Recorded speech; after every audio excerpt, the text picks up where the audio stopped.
Bonjour et bienvenue dans La Pellicule d'Argent. Vous écoutez un podcast qui parle de cinéma à travers des anecdotes de tournage, des portraits de réalisateurs, réalisatrices ou acteurs, actrices, des présentations et revues de films et bien plus encore. Je m'appelle Amandine et je serai votre hôte lors de ce voyage à travers le 7e art.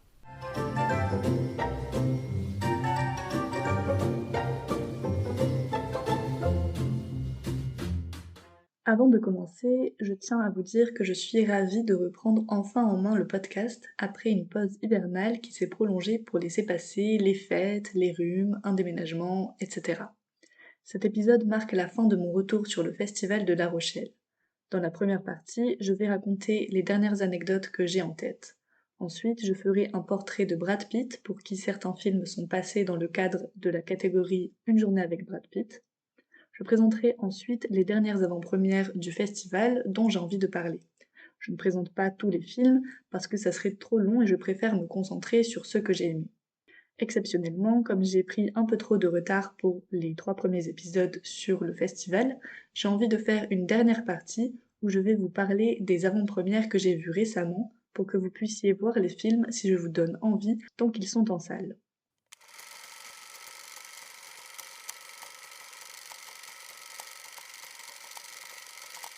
Lors du dernier épisode, je vous ai présenté ma vision du festival avec mon vécu et ce que j'en ai pensé.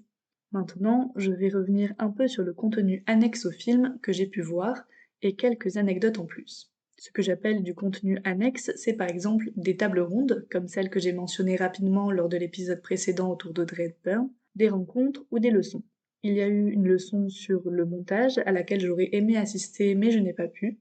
En revanche, j'ai pu suivre la leçon de musique qui rendait hommage à Ennio Morricone. J'ai eu l'occasion d'assister à 2 rencontres avec des cinéastes. La première était avec le réalisateur espagnol Jonas Trueba. Le cinéaste est né à Madrid en 1981 dans une famille cinéphile, grand-père acteur, mère productrice, père et oncle réalisateur.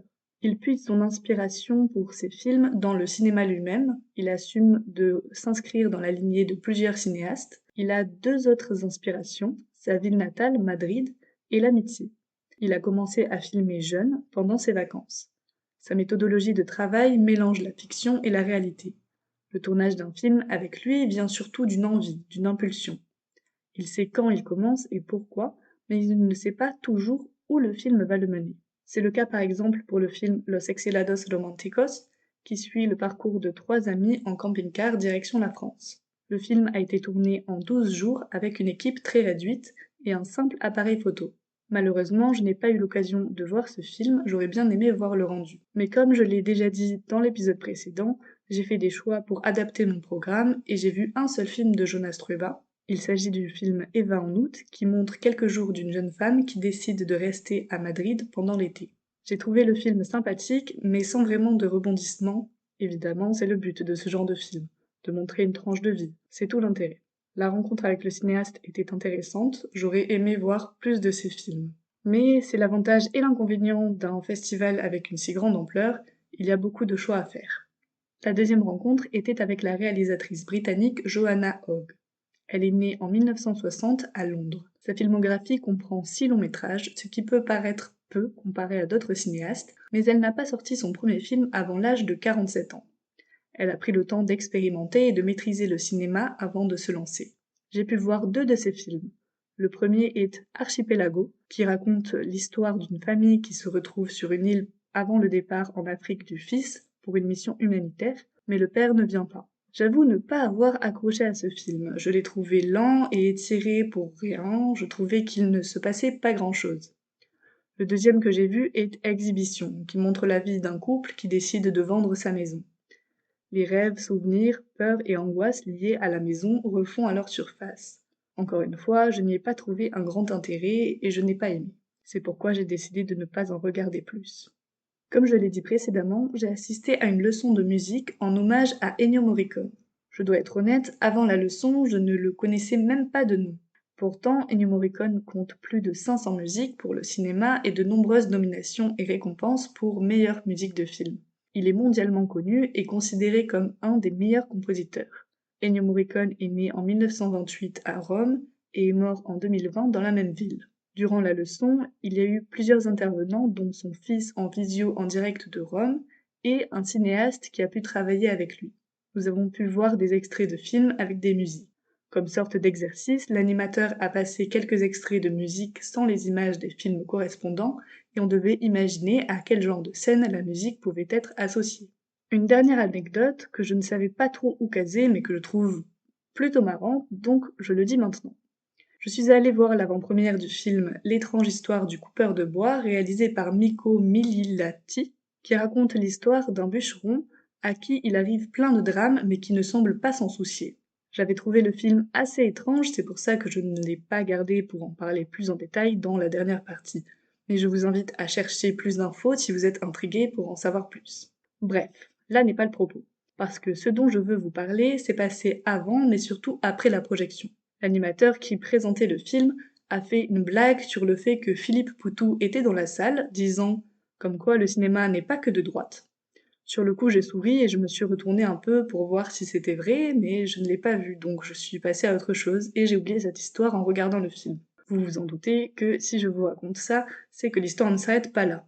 En sortant de la salle, alors que je monte vers l'arrière de la salle pour sortir, je contourne deux personnes en m'excusant pour passer. J'ai vu son visage, mais ce n'est qu'une seconde après que mon cerveau s'est branché et que j'ai fait le lien. Mais il s'agissait bien de Philippe Poutou. L'histoire s'arrête là, donc ce n'est pas une anecdote de fou non plus, mais j'avais envie d'en parler, donc voilà.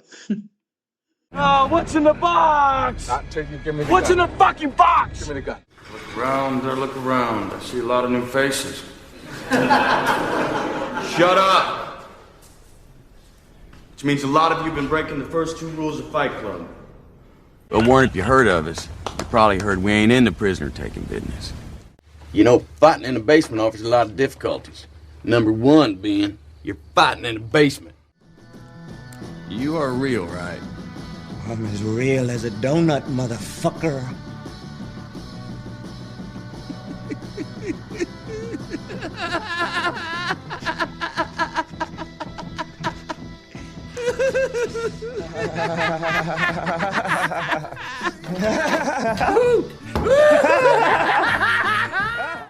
Lors du précédent épisode, j'avais adoré écrire la partie sur Audrey Hepburn car je m'étais basée sur un livre et je m'étais ainsi vraiment plongée dans sa vie pour vous en retranscrire quelques bouts.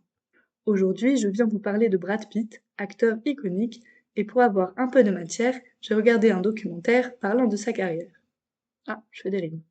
Ce dernier a été diffusé sur Arte il y a quelques mois et j'ai pu trouver un lien Dailymotion pour le voir. Oui, moi aussi j'ai été surprise de constater que Dailymotion est toujours là. Le documentaire s'appelle Brad Pitt, la revanche d'un blond et dure 52 minutes. Je mettrai le lien de la vidéo en description de l'épisode. Même si j'ai trouvé le documentaire intéressant, je le pense incomplet. Il donne l'impression d'avoir choisi un point de vue sur la vie de Brad Pitt et cherche à le démontrer tout du long.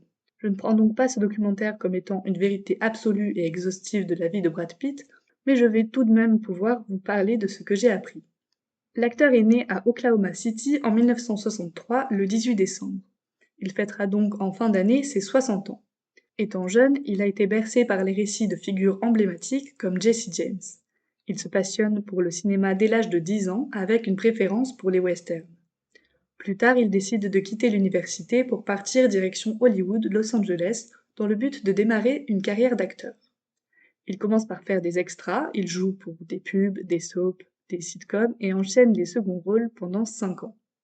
Alors qu'il semble être cantonné dans le petit écran, il est repéré dans un spot de pub où il ne parle pas et décroche ainsi son rôle dans Thelma et Louise de Ridley Scott.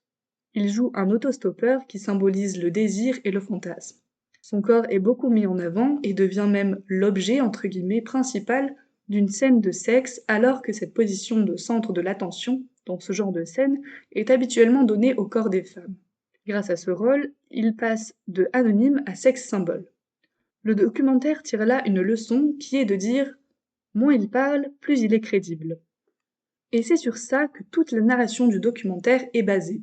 Sur l'idée que Brad Pitt a du succès grâce à sa plastique et que cela fonctionne mieux s'il ne parle pas. Il y a peut-être une part de vérité, surtout à ce moment-là de sa carrière où il se met à incarner le glamour hollywoodien jusqu'à être élu homme le plus sexy du monde. L'acteur va par la suite diriger sa carrière pour casser son image avec par exemple son rôle dans Seven. J'ai découvert ce film durant le festival. Effectivement, dans ce film policier torturé, Brad Pitt va, entre guillemets, noircir sa belle gueule, comme dit dans le documentaire. Personnellement, j'ai adoré ce film. Pour celles et ceux qui ne connaissent pas, Seven est un thriller avec pour thème les 7 péchés capitaux, à savoir la gourmandise, l'avarice, la paresse, l'orgueil, la luxure, l'envie et la colère. Un inspecteur presque retraité, incarné par Morgan Freeman, se joint à son remplaçant David Mills, joué par Brad Pitt, pour suivre la trace d'un John Doe, criminel peu ordinaire qui a en tête de nettoyer par ses meurtres les maux de la société. En voyant ce film, j'ai vraiment été happée et tenue en haleine tout du long, même si j'avais vu venir quelques détails, j'ai pu être surprise et je pourrais le revoir avec plaisir. Dans ce film, Brad Pitt n'a pas le rôle de sex symbole, il vient noircir son image. Mais cette démarche est d'autant plus notable dans Fight Club. J'ai vu ce film très récemment. Il est passé dans le cadre du festival, mais je n'y suis pas allée car il finissait tard et je voulais être sûre de ne pas être trop fatiguée pour mon film du lendemain matin. Si mes souvenirs sont bons, il s'agissait du Guépard avec Alain Delon. J'ai donc vu ce film bien plus tard, même si ça faisait un moment que j'en entendais parler et qu'on me disait de le voir. Dans Fight Club, un narrateur, joué par Edward Norton, fait la connaissance de Tyler Durden, que joue Brad Pitt. Ensemble, ils vont créer dans un lieu clandestin le Fight Club.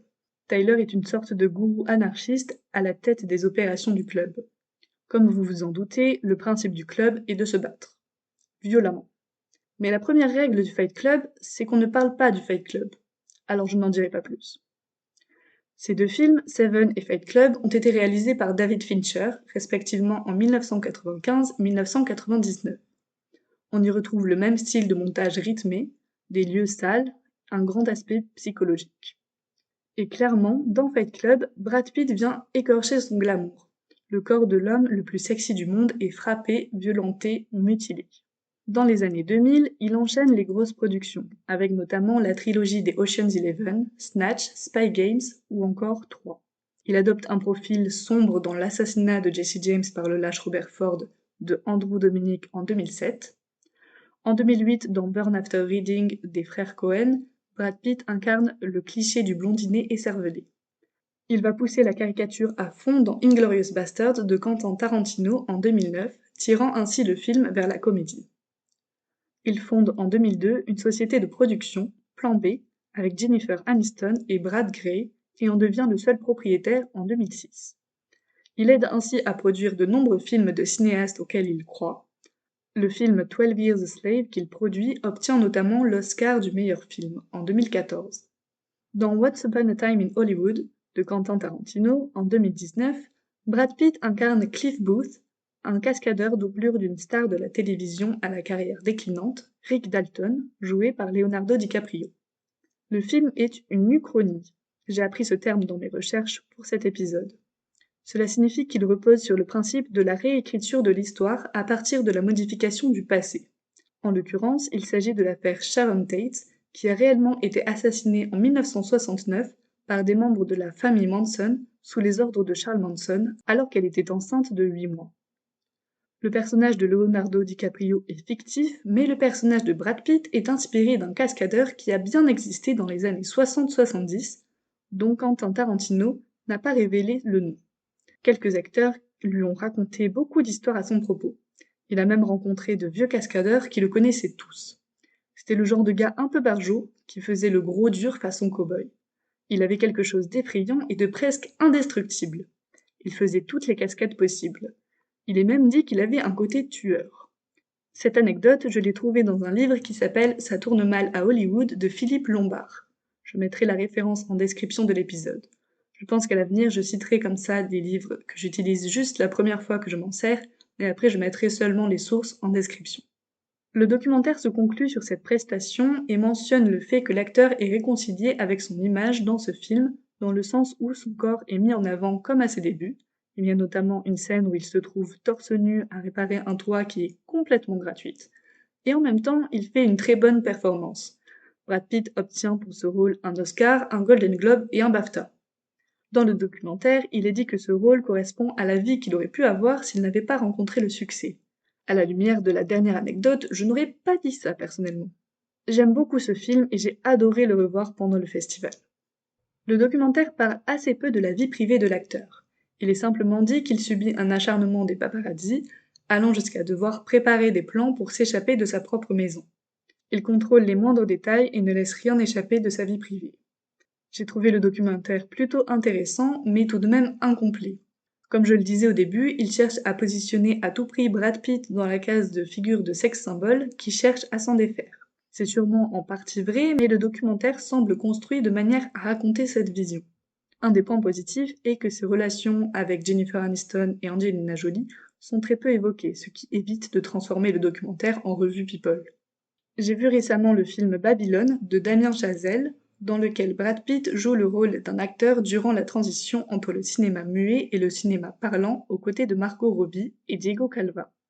Le pitch du film donné par les producteurs est simple. Récit d'excès les plus fous de l'ascension et de la chute de différents personnages lors de la création d'Hollywood, une ère de décadence et de dépravation sans limite. J'ai adoré ce film pour absolument tout. Que ce soit l'ambiance effervescente d'Hollywood, les performances des acteurs, les décors ou bien la musique. Étant aussi une grande fan de La La Land, également de Damien Chazelle, je pense que je prendrai une partie d'un futur podcast pour parler de ces films avec d'autres que je mettrai en lien. Je termine ici cette partie concentrée sur Brad Pitt, j'espère qu'elle vous aura intéressé.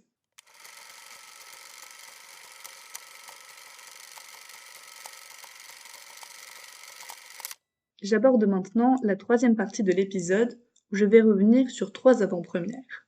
Après ça, mon retour sur le FEMA sera terminé. Pour entamer cette partie qui sera la dernière à propos des avant-premières du FEMA, je vais vous présenter le film La Montagne réalisé par Thomas Salvador. Il s'agit d'un drame fantastique racontant l'histoire de Pierre, personnage joué par le réalisateur lui-même, qui est un ingénieur parisien qui décide de prolonger son séjour dans les Alpes en installant un bivouac en altitude. Dans les endroits les plus hauts, tout contre la roche, il aperçoit la nuit des lueurs étranges comme des lucioles. La montagne devient un personnage à part entière. On peut voir de très beaux paysages, les plans larges sur la nature sont de belles respirations. La partie fantastique du film est très bien amenée, tout en subtilité, c'est très poétique. J'ai trouvé le film rafraîchissant et reposant.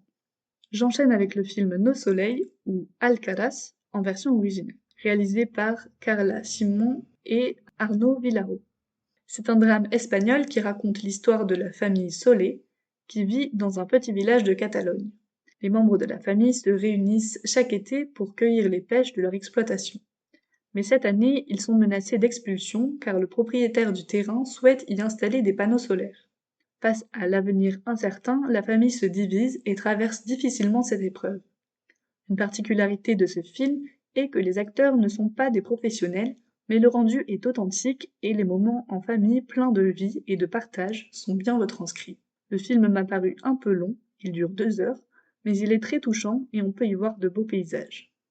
Je termine cette partie en vous présentant l'avant-première qui a été mon coup de cœur. Je parle du film L'Épire, réalisé par Lise Akoka et Roman Guéret.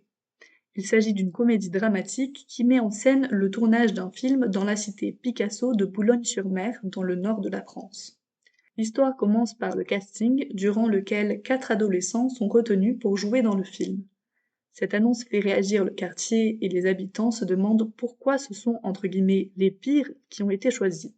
Le film fictif, mais aussi le réel, font poser des questions de société, entre les gens qui estiment que, je cite, « ce n'est pas parce que ces enfants existent qu'il faut les montrer », fin de citation, et les éducateurs qui pensent que cela va à l'encontre de leurs efforts pour redorer l'image de la cité. Comme je le disais, j'ai adoré voir ce film. J'ai trouvé les jeunes acteurs et actrices très bons et justes dans le jeu. C'était vraiment un très bon moment. Pendant l'intervention qui a suivi la projection, les réalisatrices et quelques acteurs et actrices sont montés sur scène. La jeune Mallory Wanek, qui joue un des personnages principaux, était très émue face à la salle comble. Elle a été nommée par l'Académie des Césars pour le meilleur espoir féminin, mais c'est finalement Nadia Tereskiewicz, pour son rôle dans Les Amandiers, dont je vous ai parlé dans l'épisode précédent, qui a reçu la récompense. D'ailleurs, le film ayant reçu le César du meilleur film est La Nuit du 12, dont je vous avais également parlé dans le premier épisode. Pour terminer sur le film L'Épire, il n'est plus en salle, mais si vous avez l'occasion de le voir, foncez.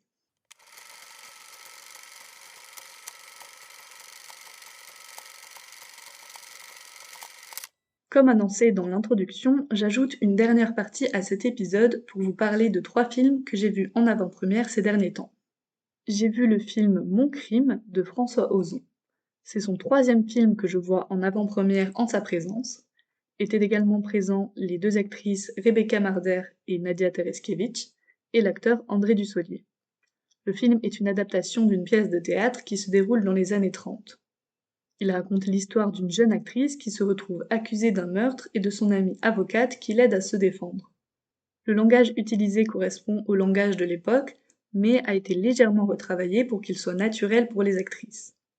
On trouve dans le film un Fabrice Lucchini qui maîtrise son art et un Danny Boone avec bien sûr un accent marseillais. Eh oui, je ne l'avais pas vu venir celle-là. J'ai beaucoup aimé ce film, il est plein de peps et pétillant, haut en couleur par ses décors et ses costumes. Je me rends compte que j'aime souvent les films avec une interprétation théâtrale. Le film est sorti le 8 mars, avec un peu de chance, il passe encore dans un cinéma près de chez vous, donc s'il vous tente, allez-y.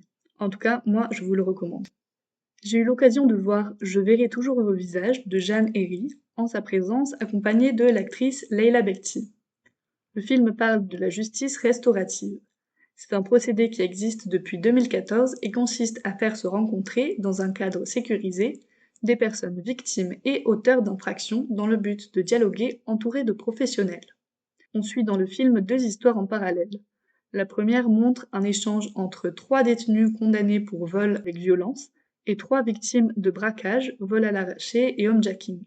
La deuxième histoire est centrée sur Chloé, victime de viol incestueux, qui entre dans une démarche pour entrer en contact avec son frère qu'elle n'a pas vu depuis la fin du procès, dans le but de poser un cadre afin qu'ils ne se croisent pas par hasard dans la ville.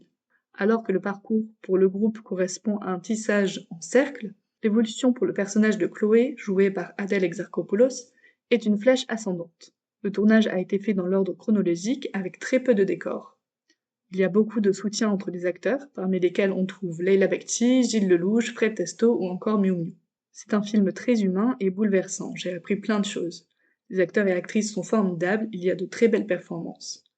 Le film est sorti le 29 mars, mais il est encore dans beaucoup de salles, donc n'hésitez pas à aller le voir. Pour parler des 3 mousquetaires, j'aimerais d'abord planter le décor en posant le cadre de cette avant-première. Le film a rempli 5 salles de l'UGC, dont celle où j'étais, la plus grande, qui peut accueillir environ 500 personnes. La fin de la projection et l'entrée de l'équipe du film ont été accompagnées par un tonnerre d'applaudissements, comme il y en a rarement pendant les avant-premières. Et ce n'est pas peu dire, car j'en ai vu des salves d'applaudissements chaleureuses. Mais pour en avoir une comme ça, il faut vraiment que le film ait fait l'unanimité. Clairement, je pense que c'était le cas. Personnellement, il m'a conquise de A à Z. Dès le début, on remarque la qualité de l'image. Des décors somptueux et vrais, pas en studio, de très beaux costumes, des paysages magnifiques. L'ambiance du XVIIe siècle est bien retranscrite, enfin j'imagine car je ne l'ai pas vécu. Mais le producteur, qui était présent à la fin, a expliqué qu'il y a eu un gros travail de documentation sur l'œuvre d'Alexandre Dumas, mais aussi des écrits du XVIIe siècle, car Dumas n'était pas un contemporain de l'époque de son roman. Toute l'atmosphère est sublimée par de très belles musiques. Évidemment, je vais maintenant vous parler des acteurs. Tout d'abord François Civil, que j'aime beaucoup et que j'ai vu dans plusieurs films comme Five, Encore, Le Chant du Loup, Mon Inconnu, 2 mois et Bac Nord. Il joue ici à la perfection le rôle de d'Artagnan. Pour les 3 mousquetaires, je ne vais pas vous citer toutes les filmographies, mais on retrouve Vincent Cassel, Pio Marmaille et Romain Duris, respectivement dans les rôles de Athos, Porthos et Aramis. Sont également présents au casting Lina Coudry, Louis Garrel ou encore Eva Green. Bref, tout ça pour dire que ça envoie du lourd. C'est un casting de haut niveau et ils sont tous à la hauteur du film. Je ne sais pas si c'est nécessaire que je parle de l'histoire. Enfin, pour ma part, je ne la connaissais pas, malgré la renommée du livre et les nombreuses adaptations qui ont été faites. Je connaissais vaguement les noms des mousquetaires et leurs slogans. Et encore, comme beaucoup de monde j'imagine, je le lisais à l'envers. Mais c'est bien, tous pour un pour tous. J'imagine que plusieurs d'entre vous ont soit lu le livre, soit vu une précédente adaptation. Pour ceux qui ne connaissent pas l'histoire, on suit le jeune Gascon d'Artagnan qui se rend à Paris après avoir été laissé pour mort dans une bataille où il cherchait à empêcher l'enlèvement d'une femme. Il va se retrouver aux côtés des mousquetaires, au cœur d'une guerre dont dépend le sort de la France. C'est un film de cap et d'épée, j'adore le nom de ce genre, je ne sais pas pourquoi, d'action et d'aventure. Le langage est d'époque, les phrases sont bien tournées et il y a plusieurs touches d'humour qui fonctionnent bien. Après la projection, les acteurs François Civil et Pio Marmaille ainsi que l'actrice Lina Coudry et le producteur Dimitri Rassam étaient présents pour répondre aux questions du public. Vous vous souvenez qu'au début je vous ai parlé de 5 salles remplies ? Eh bien comme j'ai réservé assez longtemps à l'avance, j'étais dans la plus grande salle où l'équipe est intervenue après et est restée le plus longtemps alors qu'ils sont allés présenter le film avant les projections dans les autres salles. On a donc eu la chance de les avoir un peu plus longtemps. Ce moment était très drôle, il y avait une bonne ambiance dans la salle, ça se sentait. C'était vraiment une superbe expérience. J'ai qu'une hâte, c'est d'aller voir la suite qui sortira normalement en décembre de cette année. Car oui, l'histoire a été coupée en 2 parties. Est-ce utile de vous dire que je vous conseille ce film incroyable ? Je pense que vous l'avez bien compris. Il est sorti le 5 avril et est encore en salle, donc foncez.